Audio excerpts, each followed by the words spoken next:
Tukol po ito sa ano, for example, parang naka-ano kasi ako, nasa trance ako dati tapos parang nagkakaroon ng marriage saka sexual sa demonic saka sa akin, demonic spirit.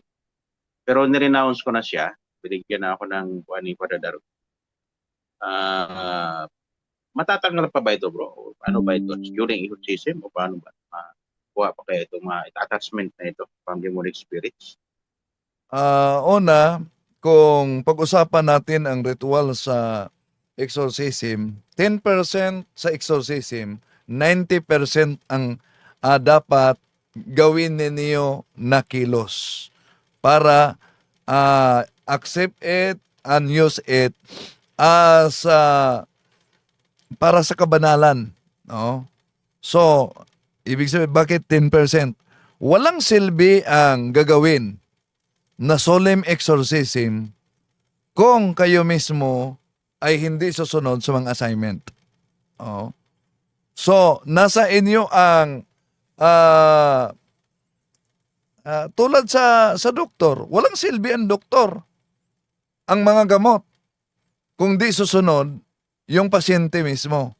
So, nasa inyo talaga. Ngayon, kung ang kaso ay may kaugnayan sa succubus, basta lalaki ay may tinatawag na panaginip na nakipag sex sa panaginip o may karelasyon, lalaki, ang tawag dyan succubus, sa babae incubus.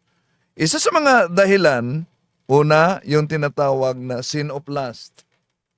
Posible nabuksan yan sa panunood ng pornography o masturbation.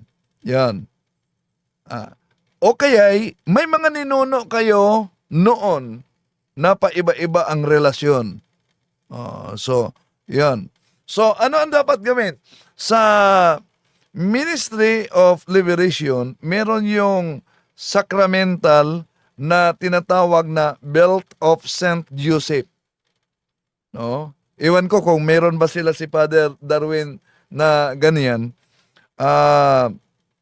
Doon namin yan nakuha sa UST nung sagawa. Mahaba ang ritual.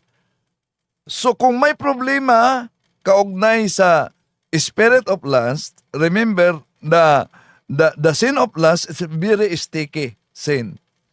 So punta kayo at magdebosyon kayo kay Saint Joseph. Use the sacramental. Ano yung sacramental? Na yan, ang Belt of Saint Joseph, kapatid. So, kung dadaan ka man sa solemn exorcism, kailangan talaga ang participation na sundin mo. At yung self-discipline, mortification, lalo na sa sin of lust. Yun po. Thank you po, Bro Wendell.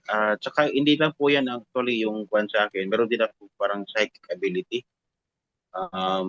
Parang napakarami ko mga interpretation sa mga bagay-bagay. Pero sa ngayon, mula nung nag-renounce na ako, ilang araw na, parang nakokontrol ko na siya. So, hopefully, during solemn exorcism, mawawala na rin lahat.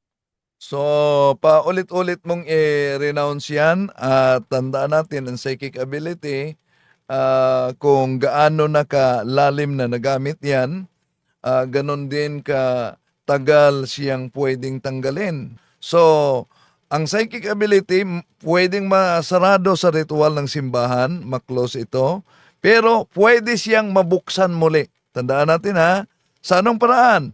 Una, halimbawa mag-isip ka lang, wala na akong nakita. Parang sarado na. At maisipan mong, subukan ko kaya na makakita muli o makaramdam. Yan. Curiosity, pwedeng ma-open. Sa panonood ng horror movies, pwede siyang ma-open. Superstitious beliefs, o kaya'y makahawak o makahipo ng mga occult objects tulad sa lana galing sa albularyo o mga anting-anting, pwede siyang ma-open. Kaya kailangang iwasan talaga kung dumaan na sa ritual ng simbahan, yung closing of psychic ability. Kapatid.